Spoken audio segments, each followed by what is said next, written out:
रुक जाओ दुर्योधन। नहीं मामाश्री,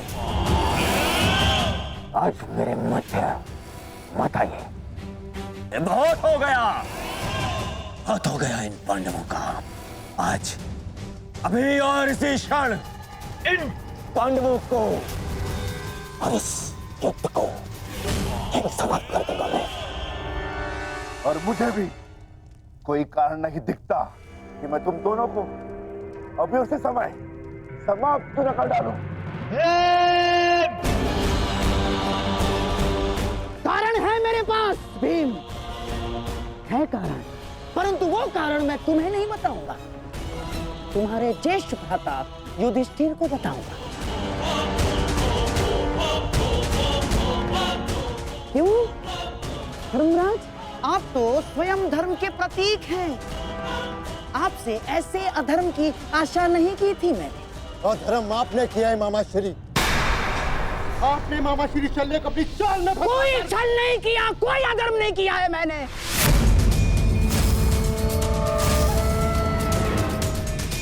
कदाचित आप भूल रहे हैं धर्मराज कि अभी तक युद्ध के कोई नियम निर्धारित नहीं हुए, तो हम पर कोई बंधन नहीं है। हम अपना पक्ष बढ़ाने को पूर्ण स्वतंत्र हैं, और हमने जो कुछ भी किया ना धर्मराज, वो हमारा अधिकार था। और क्या किया हमने? हैं? हमने केवल और केवल एक अतिथि का सत्कार किया, बस। मातृदेव भव, पितृदेव भव, आचार्य देव भव, अतिथि देव भव। पढ़ा होगा आपने, हैं? अपने धर्म में। तो बताइए, एक अतिथि का सत्कार करना क्या दंडनीय है? और कोई छल नहीं किया इस पौंड्रक वासुदेव ने। अतिथि ने पौंड्रक वासुदेव को अपना परिचय पूछा, तो उन्होंने बता दिया। उसमें क्या भूल की?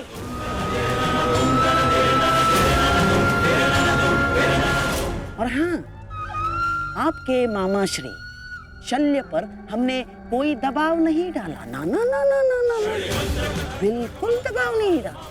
अपितु हमारे आतिथ्य से प्रसन्न होकर हमारे साथ रहने का उन्होंने हमें वचन दिया स्वयं।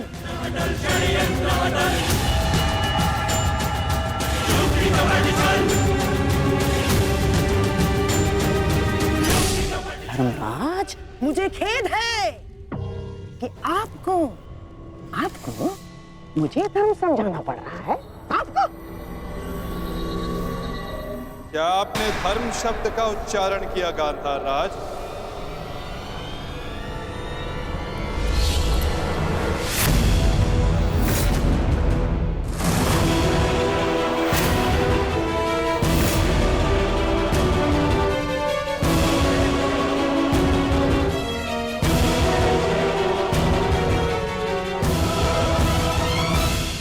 धर्म अधर्म का ज्ञान आपके मुख से सुनकर आश्चर्य हुआ, उनके मुख से जिन्होंने स्वयं कभी धर्म की सीमा का मान न रखा, न राजभवन में, न उत्तराधिकारी के चुनाव में,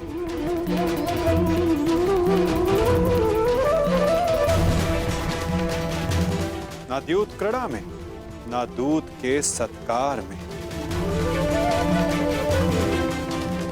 और आप धर्म की बात करते हैं गांधार राज?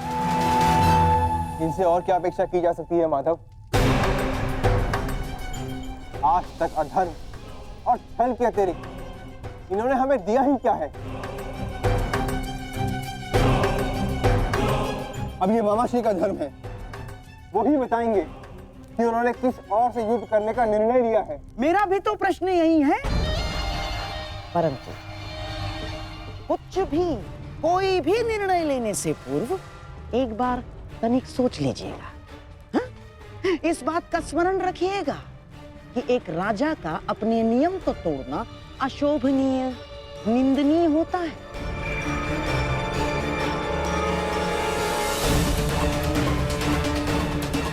कैसे आपकी प्रजा आपका सम्मान करेगी जो राजा अपने दिए हुए वचन को तोड़ देता है, दिए हुए वचन से पलट जाता है। क्या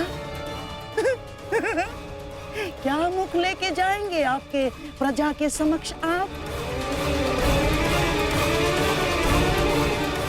तो युद्ध में आप किसका साथ देंगे? अपने भांजों का या अपने वचन का सम्मान करेंगे, मान करेंगे? पुत्र नकुल, मुझे क्षमा कर दो, परंतु मेरे पास कोई विकल्प ही नहीं है।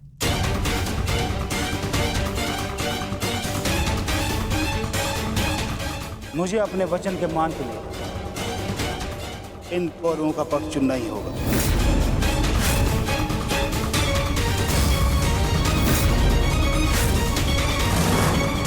तो ठीक है मामा श्री, अब हम भी आप पर प्रहार करने के लिए सज रहेंगे।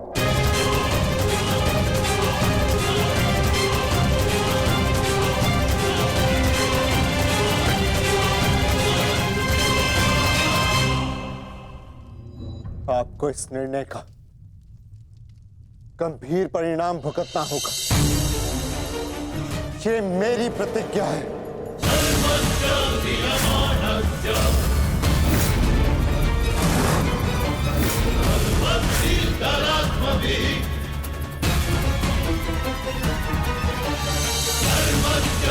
पुत्र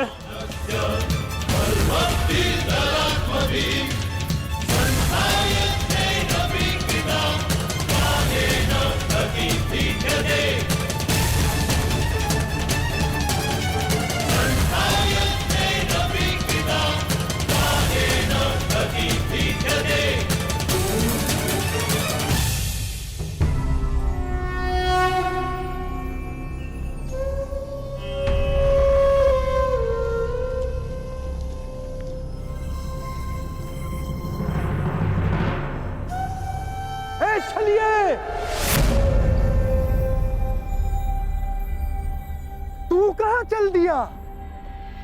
चलिए कृष्ण।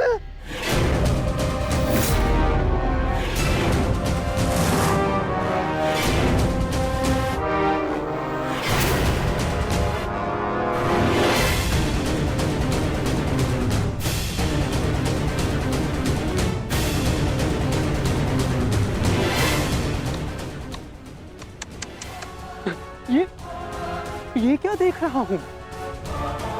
वो कृष्ण जिसके मुख से मुस्कान कभी जाती ही नहीं थी, आज वो इतना गंभीर मुख बनाकर बैठा है, इतना विद्रूप मुख बनाकर बैठा है। तनिक सोचो, युद्ध के पूर्व ही तुम्हारी ये दशा है, तो युद्ध के पश्चात तुम्हारी कैसी दशा होगी? अब मुझे तुम्हें देखकर क्रोध नहीं आता, दया आती है, दया।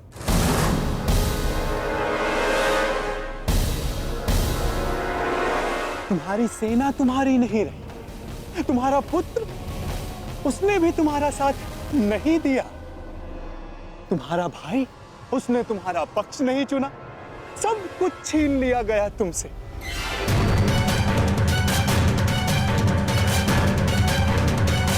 अरे हाँ, मुझे तो अभी स्मरण हुआ, तुम तो बड़ा मायावी बनते हो ना, तो क्यों नहीं रोक लेते ये सब?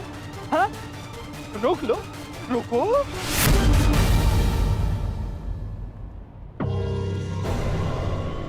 अरे हाँ, विचार करने वाली बात तो ये, जब मैंने तुमसे तुम्हारा सब कुछ छीन लिया, तो तुम उस सुदर्शन चक्र का क्या करोगे?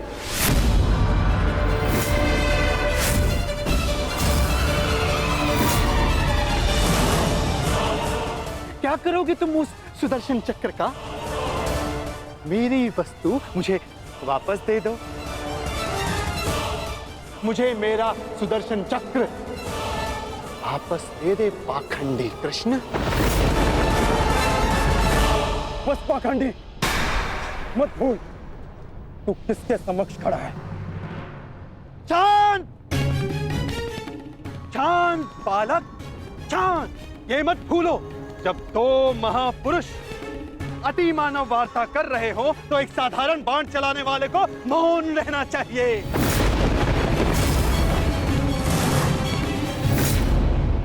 दुष्ट पौंद्रक, मैं आज ये सिद्ध कर देता हूं तू कितना बड़ा अतिमानव है।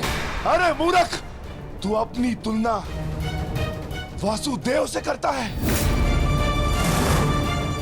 यदि साहस है तो आ और आके मुझसे युद्ध कर।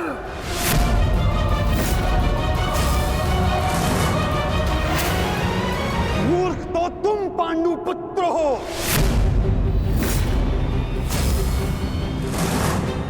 जो ये कभी नहीं समझ पाए कि कोयला कौन है और हीरा कौन, स्वर्ण क्या है और ताम्र क्या है। तुम सब अपनी आंखें खोल के देखो, ये जो तुम्हारे समक्ष खड़ा है ये छलिया है और मैं ही हूं वास्तविक वासुदेव, पौंड्रक वासुदेव, महाशक्तिमान, महाबलशाली। इस सृष्टि का वास्तविक रचयिता मैं ही हूं।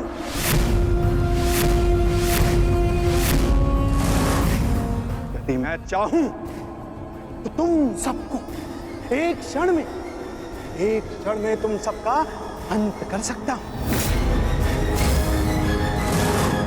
इसलिए मुझे मेरा अस्त्र उठाने के लिए पौंड्रक,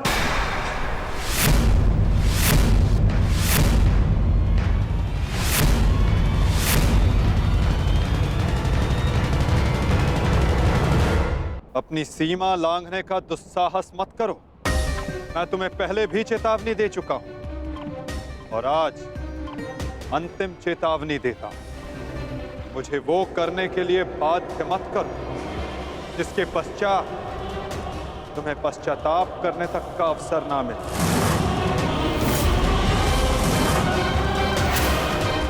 जाओ यहां से पौंड्रक।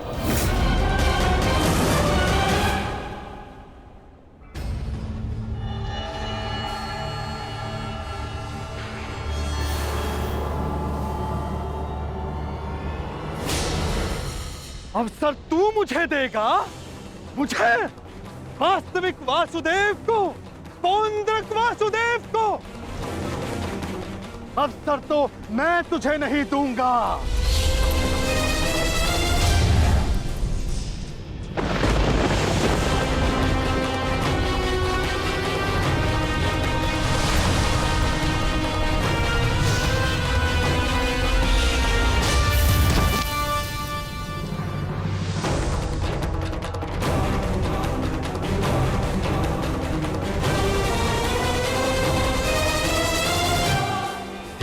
दृष्टि से बाण शक्ति से जीते ये सारा रण, शांत चित धरे आत्मबल भरे जीते हर बाधा कर, छूट ना पाए लक्ष्य हो जाए सा जुड़ा होकर, वेग है सूर्य तेज है कवच चढ़ा इसके। दोबारा ऐसा दुस्साहस मत करना, अन्यथा कुछ करने के योग्य नहीं रह जाओगे पौंड्रक। मेरे पक्ष में होकर मुझे पर प्रहार करता है मूर्ख दुर्योधन। ये तुम्हारा मित्र है या शत्रु? तुम्हें पूर्ण विश्वास तो है ना कि ये हमारे ही पक्ष में है। अपने इस सूत पुत्र मित्र को समझा दो कि मेरे और उस पाखंडी कृष्ण के मध्य आना बंद करे, अन्यथा तुम्हारे मित्र को दुष्परिणाम भुगतना होगा। मित्रकर्ण, पौंड्रक उचित कह रहा, तुम हमारे पक्ष में हो। पौंड्रक को वासुदेव पर प्रहार करने से क्यों रोका? क्योंकि मैं वीर दुर्जय योद्धा दुर्योधन के पक्ष में हूं। पीठ पीछे वार करने वाले को कायर कहा जाता है, वीर नहीं। और ये कहां का न्याय है मित्र, जहां एक निहत्थे पर पीछे से वार किया जाता है? क्या युद्ध से पूर्व ही हमारे पक्ष के योद्धा युद्ध के नियम भूल गए हैं?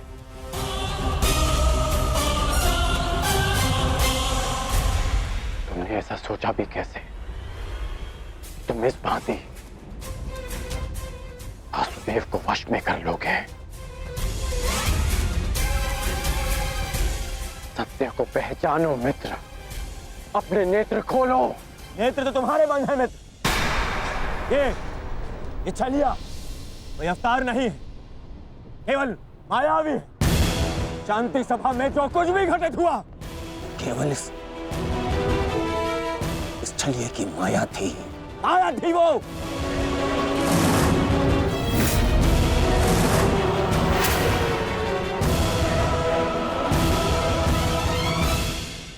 नहीं मित्र, तुम फिर से भूल कर रहे हो। भूल तो दुर्योधन ने किया, तुझे अपने पक्ष में रखकर विश्वासघाती। सत्य का ज्ञान तो तुझे नहीं है, तू अपने नेत्र खोल के देख। दुर्योधन, ये विश्वासघाती इन पांडवों के साथ और इस छलिए कृष्ण के साथ जाकर मिल चुका है।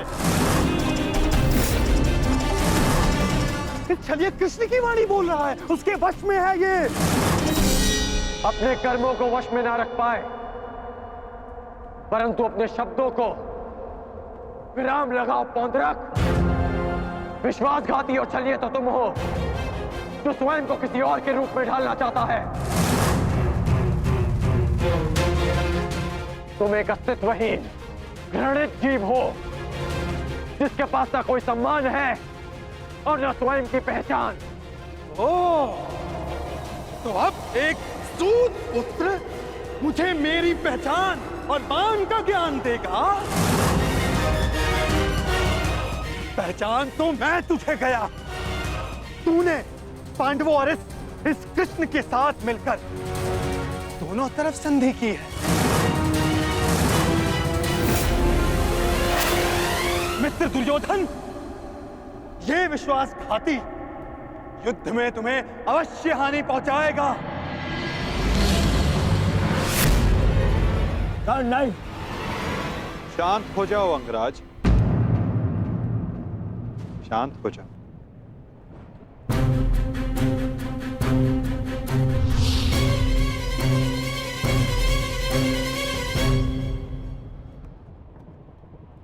उचित ही तो कहा था पौंद्रक ने।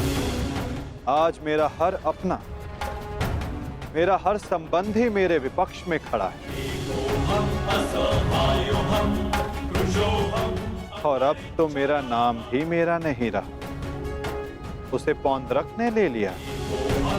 सत्य कहा तुमने पौंद्रक, तुम्हें वो अवश्य मिलना चाहिए जिसके तुम अधिकारी हो।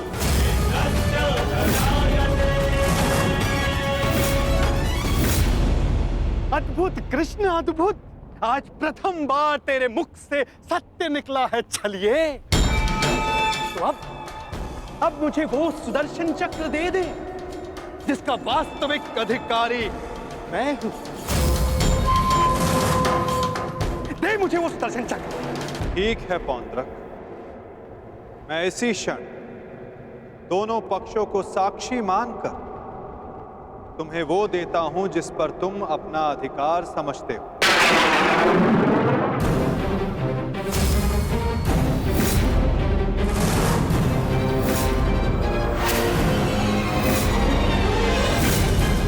जो निश्चित रूप से तुम्हें वासुदेव में परिवर्तित कर देगा।